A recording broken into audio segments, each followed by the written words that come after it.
joining us on the midweek edition of Journalist Hangout. I'm Ayodele Uzubakun. Today on the program, APC PDP clash in Abuja over President Buhari.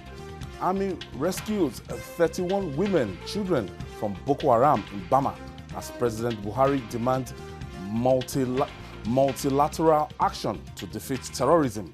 And later on the show, former Oyo State Governor Abiola Ajimobi declares himself best ever governor of the Peace Center State. I'll be hanging out with Babajide Kolade-Otitoju and Sam Ibemere. So if you're ready, let the hangout start now.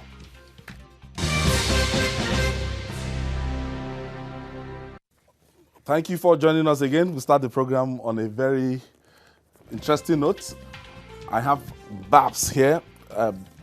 His full name is Babajide Babs from the Fine Art Department of University of Lagos. That's University of Lagos International School. He did it 2 years ago. Jide, if you can remember, he did it 2 years ago, and by sending us a handcrafted card, and he had to mention the name of all the resource persons on Journalist Hangout one by one here. The inside is much more beautiful. The inside. Full of information about the programs, some of our most memorable episodes. Some topic discourse, party politics, worsening insecurity, El Zazaki, 2019 election, Taraba killing, ministerial list, Ruga, minimum wage, Sam Okwaraji, food importation, killing of IRT operatives, attack on this person must be King follower of the program. He went for that to go, and even the anchors of the program, myself, Bukola Samuel, Wemimo, Veronica Danikoyi, Nifemi Ogutoye, Kemi, Kolade Emo, Babajide Otitoju, Olayinka Ibile, Lekon Shote, Emeka Madunagu, GKB, everybody is here. I want to say thank you to Babajide Babs is a fine arts teacher from University of Lagos International School. That's ISL, University of Lagos International School. Thank you so much. We appreciate this gesture. Now, moving on the program. When politicians from different divides converge on the spot, nothing short of fireworks should be expected.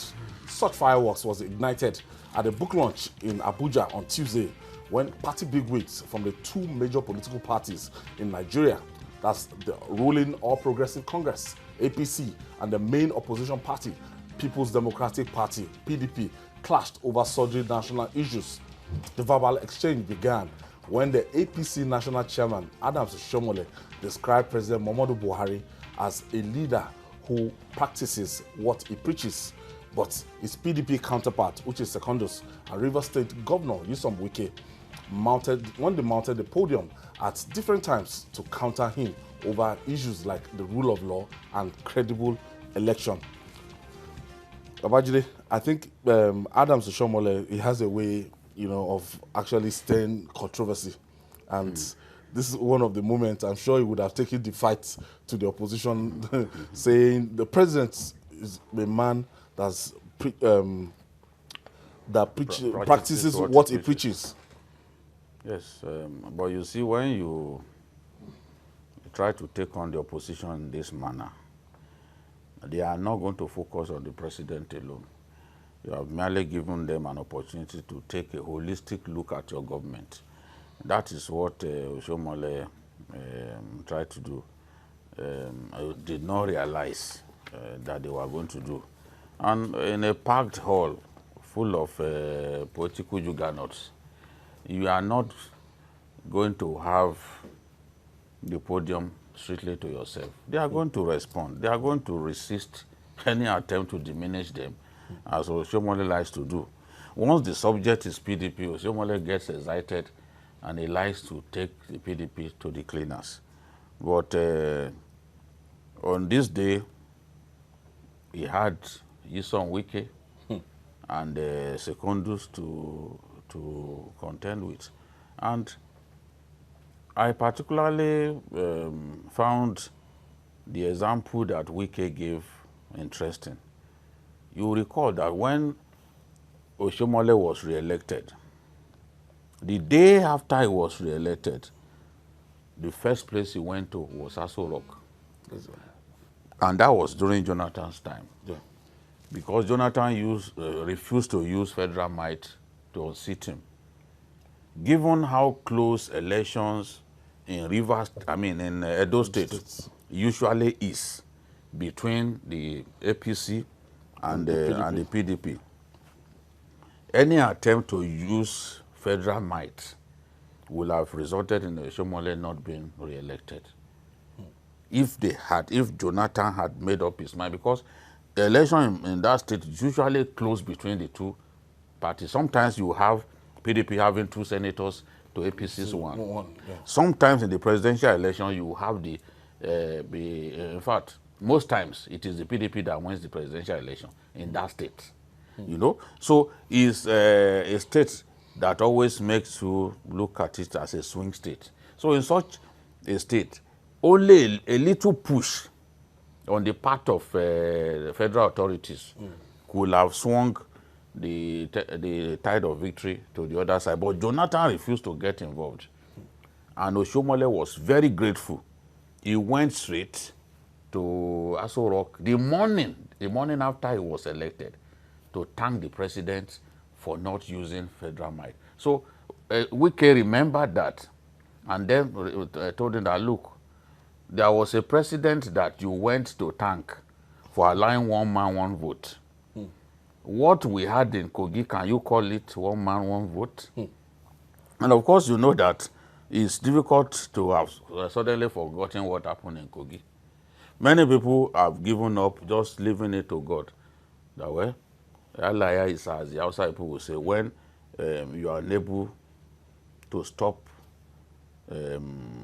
somebody from cheating you, you simply leave it to God. The outsiders will say Allah is. That means God is capable of avenging what that person has done to you. So in Kogi, you cannot call what happened one man, one vote. Some people don't want us to say it. But what we saw, where helicopter will be used to fire at people. In fact, the DSS arrested one of the pilots. You know? So where you have an election and helicopter will be used to fire at people in a densely populated place like Lokoja, then you can't say that what happened was one man, one vote. You can argue that, yes, both parties rigged. That is what we like to say. But the truth is that what we want to see continue in our country? If it favors you today, if your own party, your favorite party rigs, does that then make rigging something that is legitimate? Do you think at all that that 10 years down the line that this sort of thing should continue? Do you truly love the country to the point that you want our elections to be free and fair? These are questions for people to ask. People who truly fear God and people who want the best for their country. They are the ones who will say, who will look at the bigger picture and tell themselves that no matter what happened in that state, to the point that you couldn't sleep, should not be happening when we're having election. Election should be something that we're all happy about, to go freely and vote.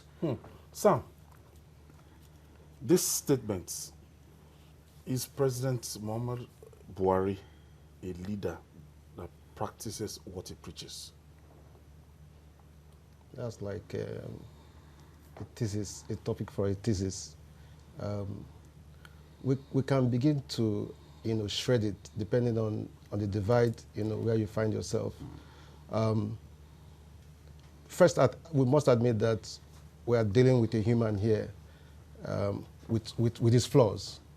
But one thing you can't take away from a characterization of Mr. President is that he has always been known to talk very little. He's a man of very few words, and then he tries to display his innermost feelings, by his actions.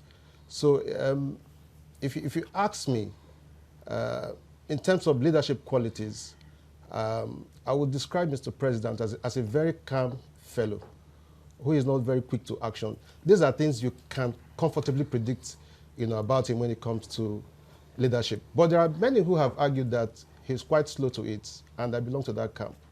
I think that Nigeria is one country that is in a hurry, you know, to have things turned around, and Mr. President doesn't seem to fit into that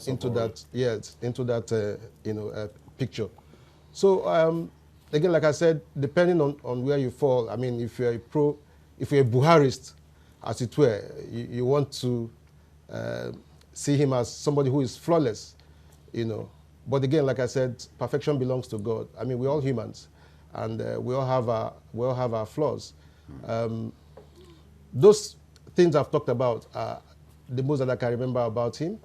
But like I said, for a country that is in a great hurry to experience development, to experience growth, we need to have a sense of urgency attached, you know, to that office.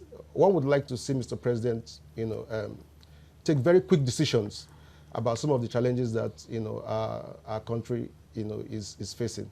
Now, the first 4 years of this administration, even till now, we have a situation whereby it's very quick.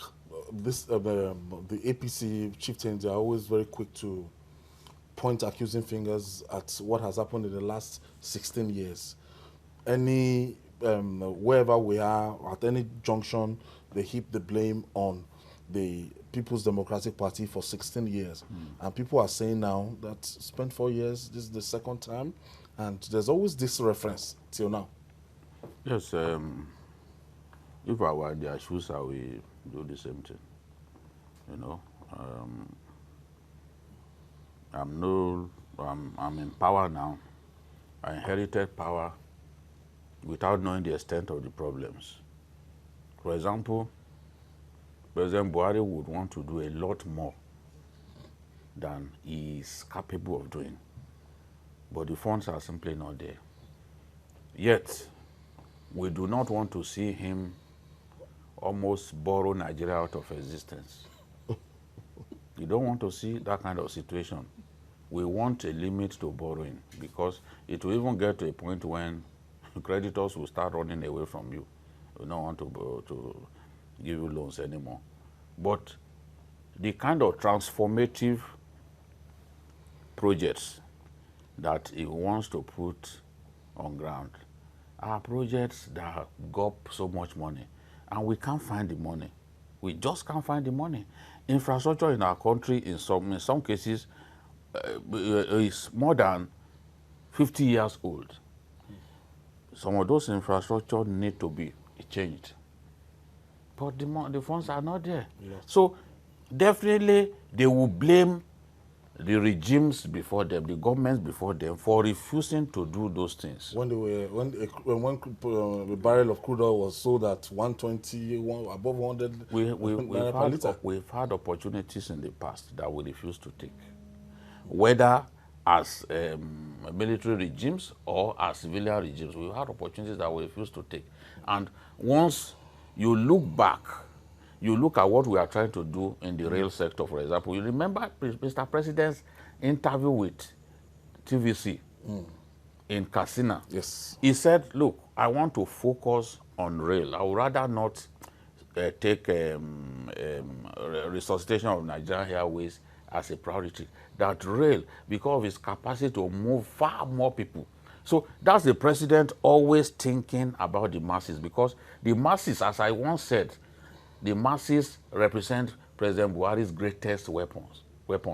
The poor people, the Talakawa, represent his greatest weapon, because they are the people who love him, who support him. The elites do not like him. It's difficult to find proper elite in northern Nigeria, for example, who are die-hard Buharis. It's difficult to find. Most of them are in the PDP. But the people who win elections, the downtrodden, they are his own people. They are the people that vote for him. They are the people who guarantee him 12 million votes all the time. So these are the people that he's focusing on. I do not blame them.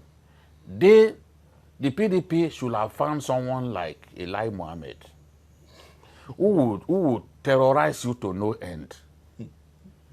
And it's not as if they can't find that, it's not as if such people do not exist within their ranks. It's just about identifying someone. So you can't be saying, oh, during our time, Lai Mohammed didn't let us rest. That Oroman was always disturbing us. He was guilty of hate speech during his time.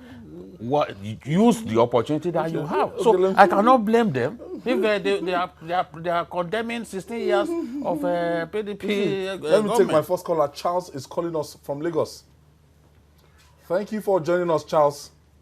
Yeah, good evening. And thank you for standing by. Okay, Mr. Jive, I agree to you all there. All right. I agree to Charles. Yes, and what I want to talk about is has to do with Mr. President's style of leadership. Like the other discussant there also said, he is too slow. We need somebody that will fast-track leadership in Nigeria. And secondly, again, in terms of democratic credentials, I think he's still living in the old military dictatorship era. Disposition.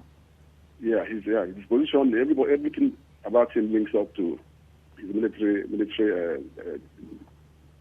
style of leadership. So I suggest that the APC as a government should bear one thing in mind, that after these 4 years, they'll still ask for Nigerians to vote for them. So let them try and do something right in terms of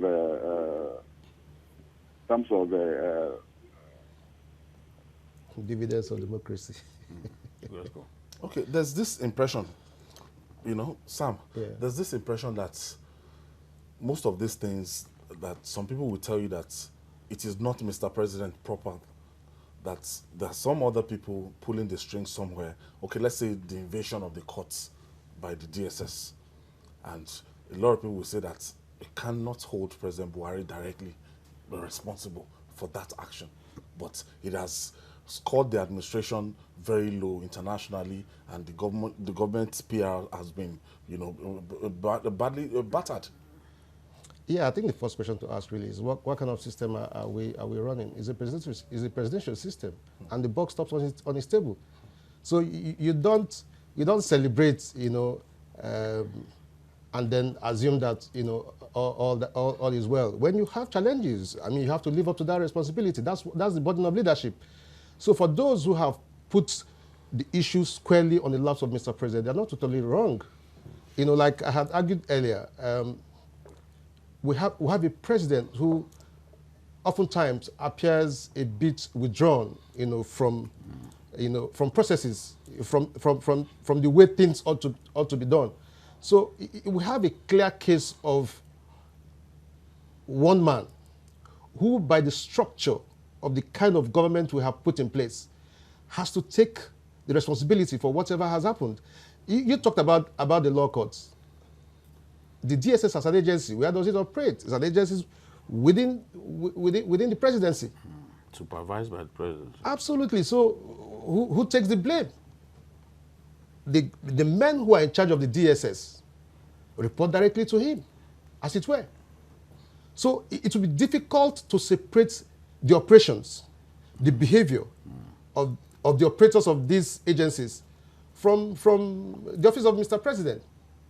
This is not the time for him to shake in these responsibilities. Otherwise, he'll be seen as somebody who is not worth his onions. And I'm not sure that's the kind of image he wants to put out there.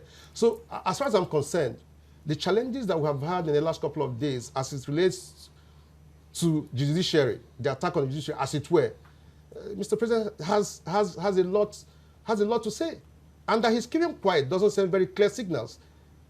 The world is watching, and they're not just watching; they've taken positions. The US, the EU, and then you don't ask your men to wake up the likes of my friend Additional and Gabashew to start making statements that end up embarrassing Mr. President. So as it is, he has to wake up. Let me use that word. He has to wake up, take a position, make a statement, clear himself of these charges. You could say they are perceptions, but these perceptions have hung on for too long. And people are beginning to feel that he's aware of what that has transpired and that he can't completely remove himself from it. That's the burden of responsibility. Do you share Sam's point of view? No, I also, just from the day this happened, my position on this. the action of the DSS is inexcusable. I'm ashamed that it happened. I'm ashamed of people trying to spin what has happened, put some spin on what has happened, trying to make it look like drama invented by some other people. When things like this happen, we have to do the right thing. The governor of Ondo State said the apology should have been quick. That would have doused the tension. The apology. But you go and apologize at the back and then send some people to be turning out some funny press releases later, abusing other people. You know, politicians are used to it, but it shouldn't be DSS doing the same thing. Remember when the former CBN governor, who is now Emir of Kano, when he claimed that the National Assembly was spending a quarter of the budget of our country, and he discovered that he was misled by his aides. He now went and called Senator McCarthy, who was the chairman of the Senate Committee on Finance, and apologized. But Senator McCarthy leaked his written apology to Punch. So, because you can't abuse them in public and then go behind and apologize. So, this sort of things shouldn't be happening. From London. Thank you for joining us all the way from the United Kingdom, Ola. Yes, thank you very much. And many thanks for having me. I do watch your program almost on Monday to Friday basis, but Thank you. 5 o'clock, I was listening to the one at 11 p.m. I was a very young boy when this guy, when there was a protest about Abimo's death. The offense was not, I don't know if the offense was as much as what is happening, especially against the court. I like it when the court spade is spade, and I'm grateful that Gini does that most of the time. However, it's important to quickly mention that expectation was high when our president was elected, and a great supporter of his government and the people he has put together in some areas. Officials, I also observed that even someone like very important members of APC, I'll mention one. I don't know why the FRI is expecting he's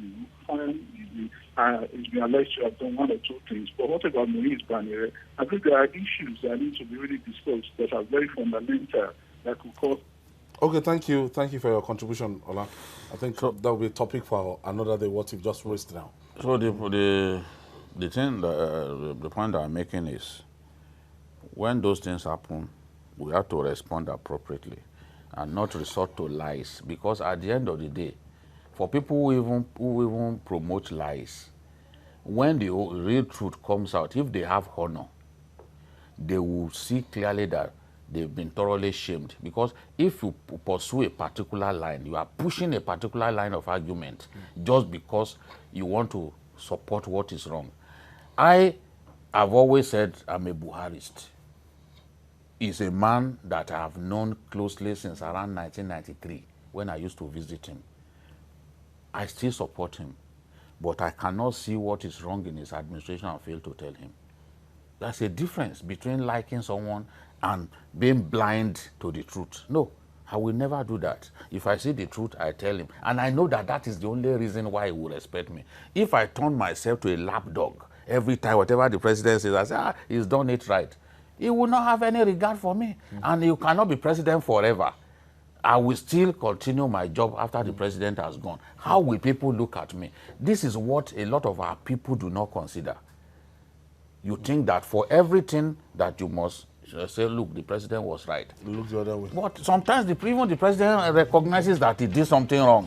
In his inner recesses of his heart, he admits, I made this mistake. But you go and climb the rooftop and be saying what he did was right. I mean, it makes no sense. But when politicians exchange brickbats like this, I enjoy it because they are good at dividing us. But when they come and close contact, can you see the way Secondus and Oshomole, they were embracing themselves? You see, and then they eventually tell themselves the truth. They were saying during Occupy Nigeria that, there was nobody came to disrupt the protest. But you and I know that they sent soldiers. And the moment they sent soldiers to Ojota, That was the end of the protest. All right. So this is the thing. We have to tell ourselves the truth. Still to come, Nigerian army rescues 31 women and children from Boko Haram in Bama as President Buhari demands multilateral action to defeat terrorism. Stay with us.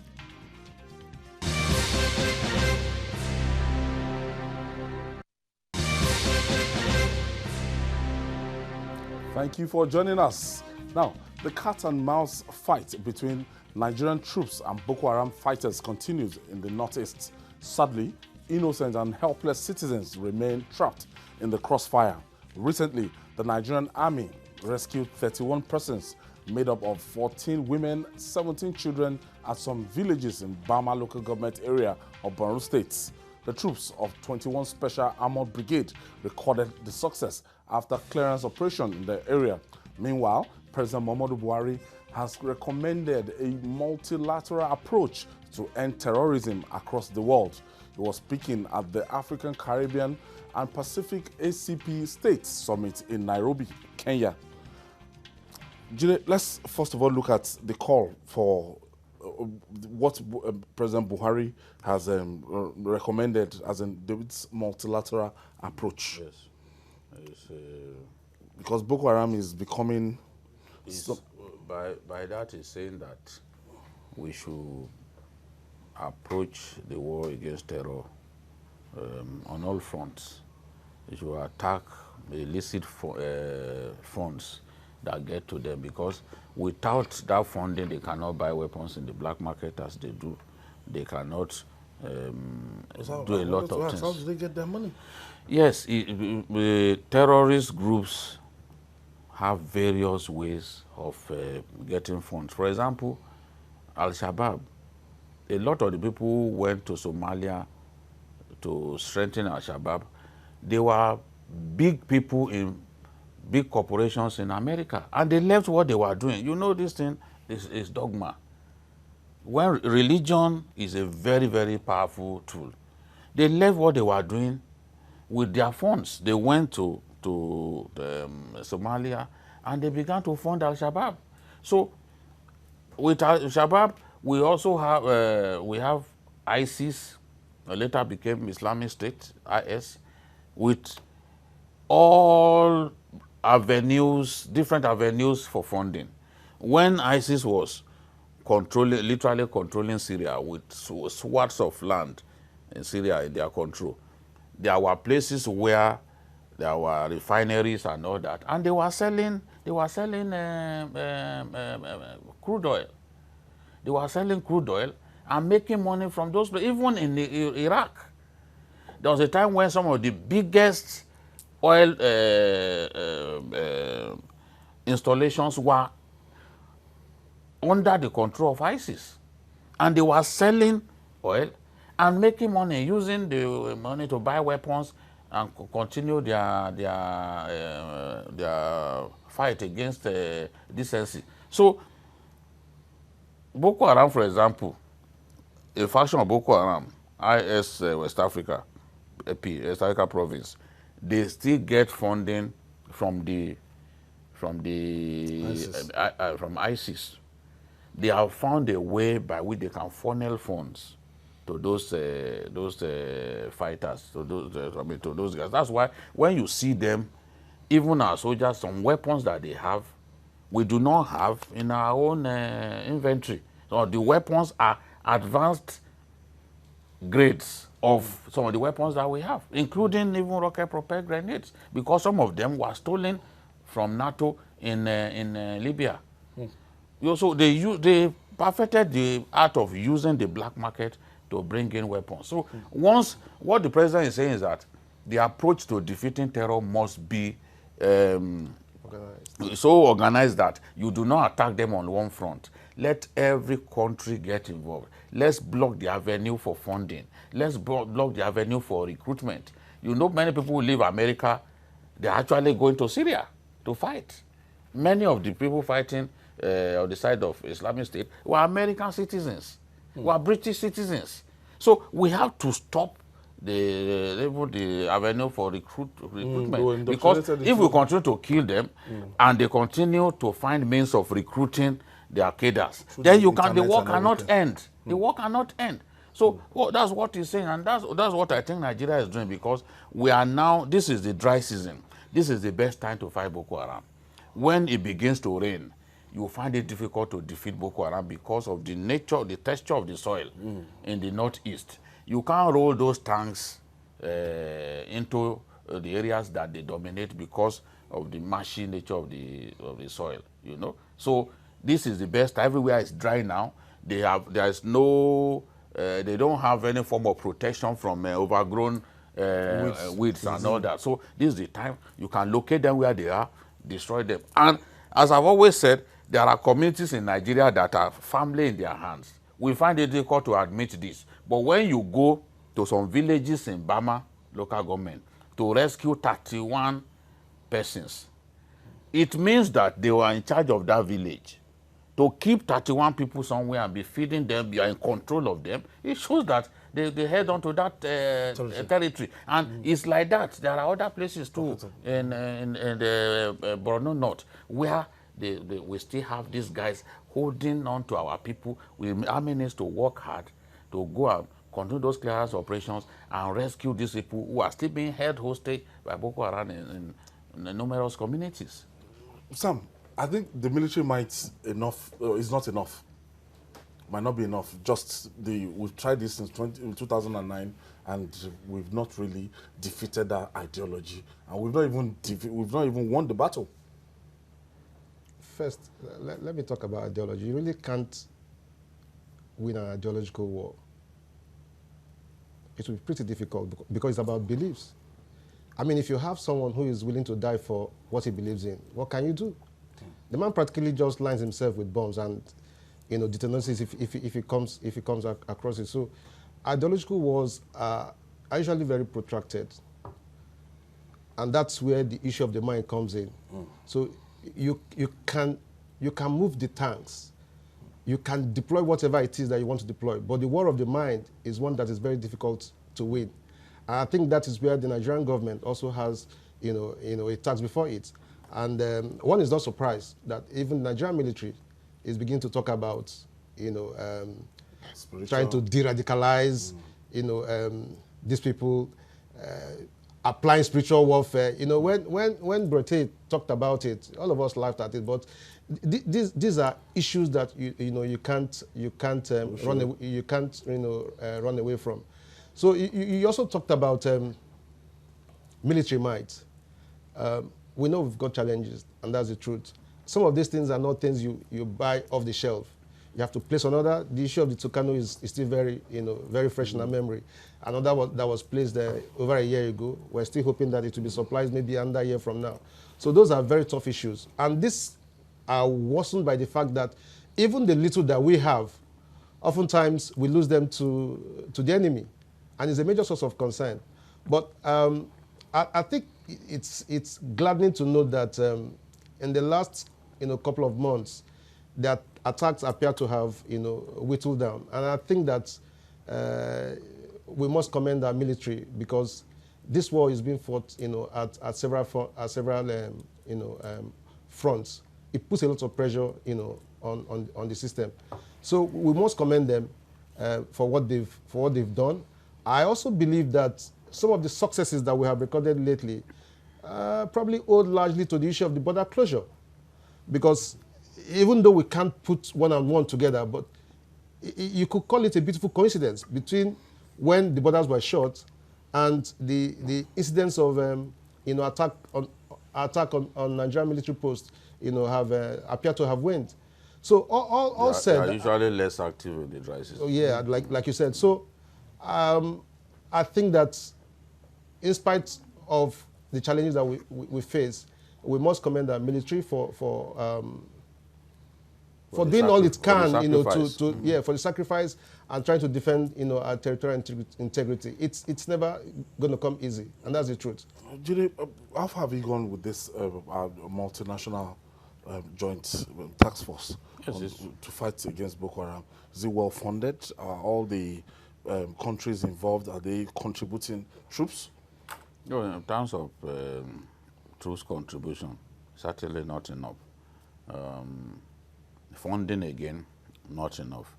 But I've seen that the Chadians have been active with us. They may not be as active as you and I would want them to be, but they are active. They join Nigerian troops in combat operations, and the way the thing is structured, it is a Nigerian commander at all times that commands the multinational joint task force, because that was what the president demanded for, and that wish was granted. I would like to see the Chadian troops get involved a lot more, because they are the best. They are the best in West Africa currently. They have the weapons. They have the best air force in West Africa. They have battle tested. How now? Yes, because the French have invested significantly in boosting the capacity of Chadian troops in terms of training, in terms of the military hardware that they need. Remember some time ago when there was one airplane that was grounded in Kano, that they said they found weapons there. Those weapons were actually heading for Chad. So they have, when you look at our Air Force, you look at capacity, and you compare us to some of the countries on this continent, you see that we have not even started. Because when you look at a country like Egypt, some of the best airplanes that America has, the F-16s, they have. Really? Yes, they have plenty of them. Just Google it, you see that they have plenty. The same thing with Algeria, some of the best weapons they have. Because these countries, over the years, as a result of constant warfare, they've learned, even Ethiopia, the army is not an army that you can joke with, and they have weapons. Even Kenya, you know, and Eritrea that came out of Ethiopia, they have a very strong army, they have weapons. Because even Sudan near us here, when you go to the airport in Sudan, if you see the number of ground attack helicopters on the ground alone, you'll be scared. This is the way it should be. Over the years, we stopped investing in the army. So the army does, and the Air Force, generally, we stop investing in the armed forces. So what we actually should have, we no longer have. I was speaking with the chief of air staff. I said, you are using a fighter jet that has been decommissioned. That's the Alpha jet. Decommissioned more than 20 years ago. He said, decommissioned? Yes, he said, Jide, what will I do? He had to go and resuscitate those fighter jets. Found a way to manufacture their spares locally so that we will have capacity. I have this caller from Benue State, Yobe State. Thank you for joining us. He's gone. Okay, we lost the call. You wanted to... Yeah, I was going to add that the other issue which we cannot paper over is the fact that over the years, while other countries have been honest about their strategic investment, in building their army, we've lost so much to corruption. That's the truth. You need to know how much we have budgeted for our military. And for a long time, in the last decade. Yeah, so that did not really warrant. In the last decade. And that's why we cannot, turn our eyes away from, the investigations that have been ongoing. A lot of money. Let me tell you. Down the drain. Stolen. See, when you look at even that, it is not money. I've seen even the whole money that they are talking about. Do you know how much it costs to buy an airplane, a fighter jet? Over the year, what did that, because of military coups and all that, we had IBB deliberately reducing the capacity of the Air Force. I remember interviewing here Vice Marshal Issa Doko, who was Chief of Air Staff, and he said, we don't know what we have done. We deliberately, because and we reduce our troop sent. Today, the Algerian army is about 1 million. Today, our army is now up to 200,000. We reduced capacity of our own military and said, no, you don't need a large army in peacetime. Of course, peace may not last forever. Now we need a large army, but we cannot summon a large army. Can't do it so overnight. we can't buy those big weapons. A single unit of an Apache helicopter is in the region of $54 million. Just one. $54 million. Yes. So what is the investment that we have even made into our armed forces in the last 10 years? Do you know that for a long time we did not buy any warship until Goodluck Jonathan came? This is a fact. T-92 Russian, the T-72 Russian tank, it was after he came into office that we bought T-72 Russian tank, and they helped us. We bought them from Ukraine. It's a lot difficult to get these weapons, but through the black market you can get them, but they will be very expensive. But when you need to win a war, nobody will tell you when you will go to the black market to get it. Well, moving on now. Like the proverbial lizard that fell from the treetop without commendation from neighbors, former governor of Oyo State, Abiola Ajimobi, has resorted to self-praise.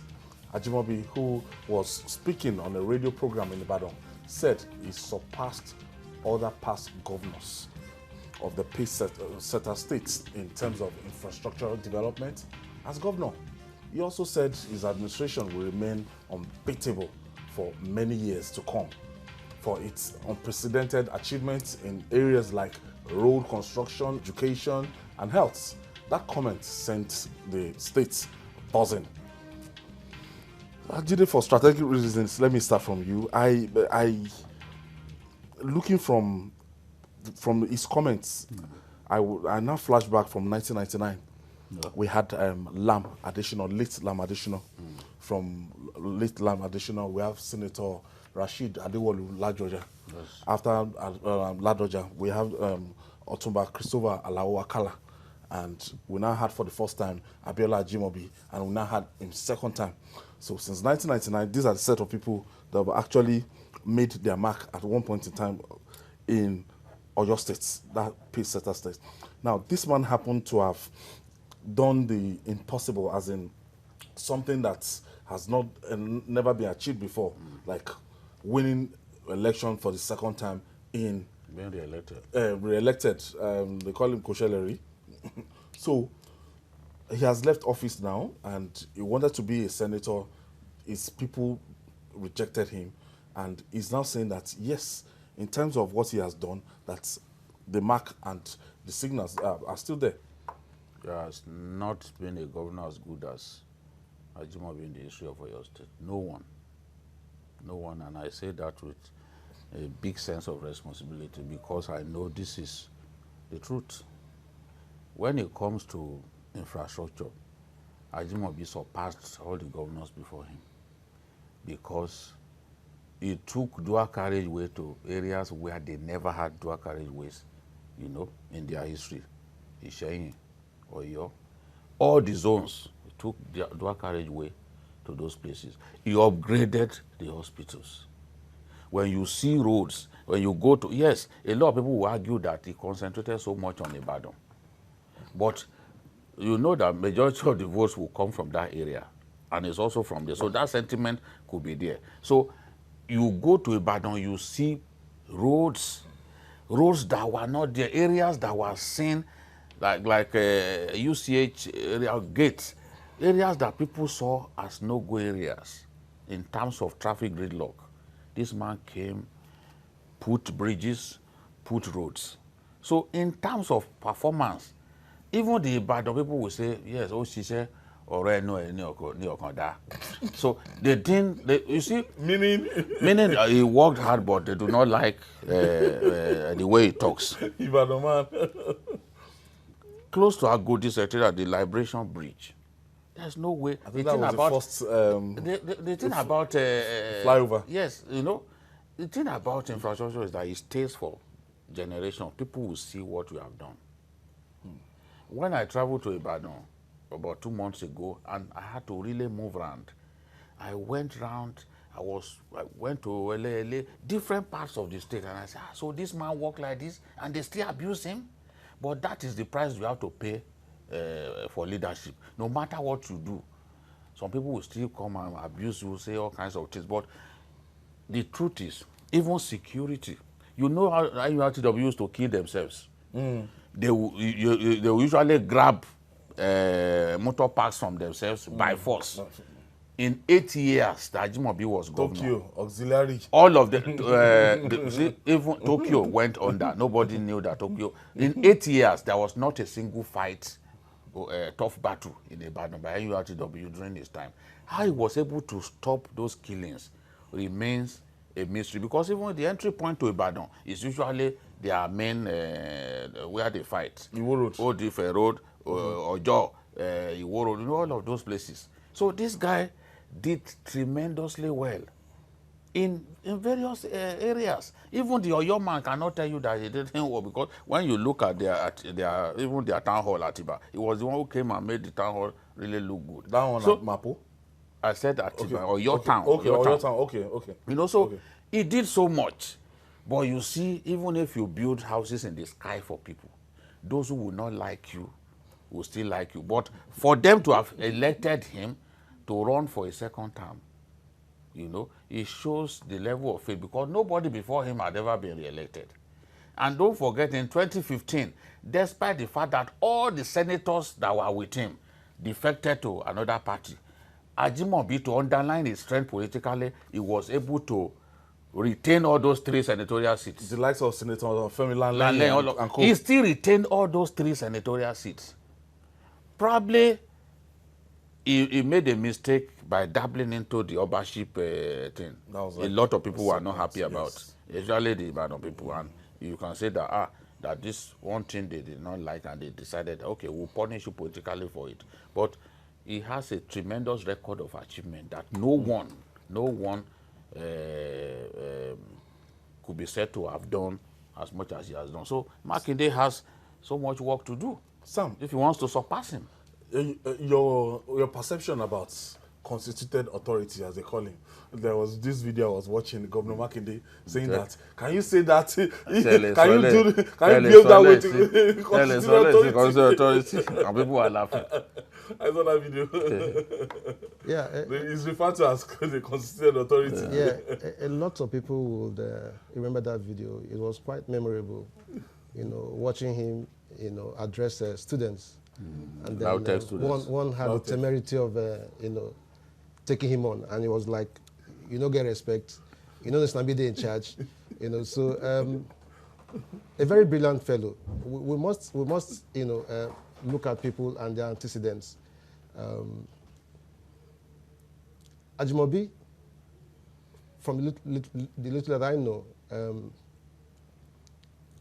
is a man who is probably grounded, quite educated, a lot of experience in the corporate world. Yeah. And I think that national. And I think that he brought that to bear, you know, in the course of his governing the state. So yes, we must give it to him.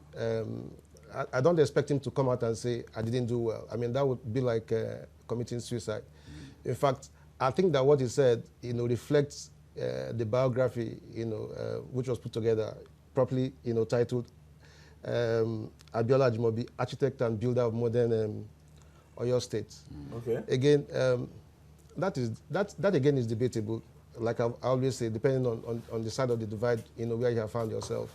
For me, the major concern is when you lay claims to doing so much in the area of growth and development for your state, I'm concerned about metrics. What are the figures really saying in the area of road, in the area of infrastructure generally, okay, let me housing, just pause you. education, and the rest Somebody of them. from Oyo State is calling. Let's hear from the man on the streets. Suleiman from Oyo, thank you for joining us. Thank you very much. Good evening. Go ahead with your contribution, please. Please, I want to stay out of the constituted authority. You can't stay out. That's what we are discussing now. You are calling you are from going Oyo State. So that's strategic now. You're a stakeholder. So, on the...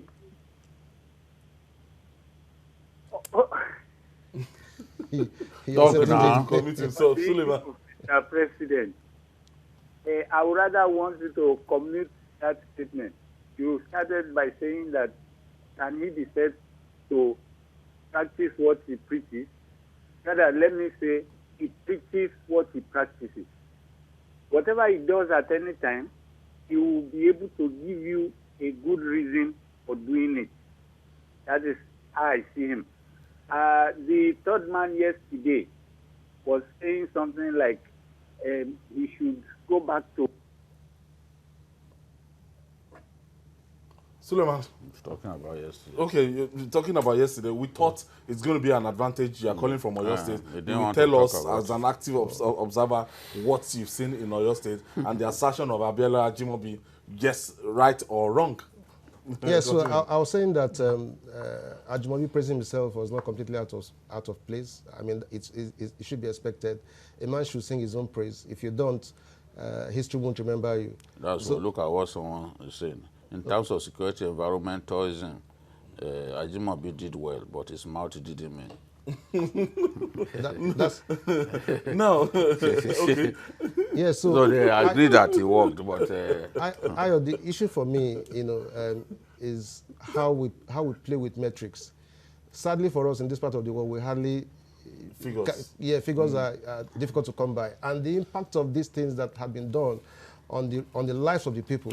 Yeah. Nightlife, for example, usually very difficult to measure. A lot of clubs, a lot of it was not like that before. Big shopping malls and everything sprang up within this time. But now, Sheyi Makinde is there, and the governor is making a lot of soundbite impact, and a lot of people will say, "Oh, this is audio governance," but then, from what we've seen so far, he has to improve on what he made on ground. His agri policy should be better than that of Ajimobi. Ajimobi, during his time, Oyo State was #1 in Nigeria for the production of cassava. Even the CBN admitted that. And it's because of conscious efforts to develop that area. So you have, as a new governor, I want him to know that there is so much that he has to do. This man has done bridges, he has done good roads, Alesikola Lao Road, Aleshinloye, Ologun Eru, and all that. You need to come up with your own projects, let people see, so that they will be able to judge whether you have done better than the man that you supplanted. So this is the thing. The records are meant to be broken. Ajimobi has set a record. Is the best governor in the history of the state in terms of performance. Now we want to see what Makinde will be able to do if he gets the same number of years. Yes, if he gets re-elected and if he wins at the Supreme Court. Yes. Sam Ibemere, thank you for your contribution today. My pleasure. Thank you. And BKO, thank you for always being there. And that's our offering today. Join us tomorrow for another episode of the program, and also watch Journalist Hangout on our platforms showing on the screen. We're on YouTube, youtube.com/TVC News Nigeria. Our feedback channel is Journalist Hangout at tvcnews.tv. I'm Ayodele Uzubaku. Bye for now, and God bless Nigeria.